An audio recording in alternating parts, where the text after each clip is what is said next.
சிவகங்கை அருகே திமுக நிர்வாகி பிரவீன்குமார் என்பவர் வெட்டி படுகொலை செய்த வழக்கில் 3 இளைஞர்கள் தற்போது கைது செய்யப்பட்டுள்ளனர்.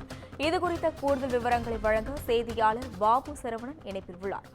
வணக்கம் பாபு சரவணன். திமுக நிர்வாகி கொலை செய்யப்பட்ட விவரங்கள் குறித்து நீங்க பகிரலாம். சிவகங்கை மாவட்டம் சிவகங்கை அடுத்துள்ள சாமியார்பட்டி கிராமத்தைச் சேர்ந்தவர் பிரவீன்குமார். இவர் திமுகவில் மாவட்ட விளையாட்டு மேம்பாட்டு அணியில் துணை அமைப்பாளராகவும் இருக்கிறாரு. இவர் வீட்டு அருகே நேற்று மதியம் உள்ள தோட்டத்தில் ஒரு 2 கிலோமீட்டர் தூரத்தில் உள்ள தோட்டத்தில் நண்பர்களுடன் உட்கார்ந்திருக்காரு.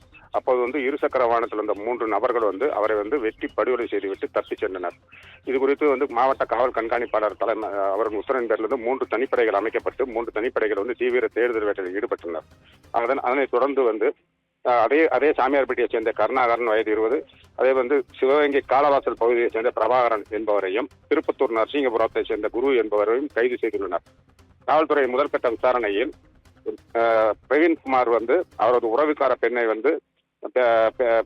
கருணாகரன் என்பவர் கருணாகரனின் தம்பி விக்னேஷ் என்பவர் ஒரு கடந்த சில நாட்களுக்கு முன்பு அந்த பெண்ணை கையால் தாக்கியதாகவும், அந்த பெண் கொடுத்த புகாருக்கு பிரவீன்குமார் தான் காரணம் என்று கூறி இந்த கொலை நடந்துள்ளதாக காவல்துறையினர் தெரிவித்துள்ளனர்.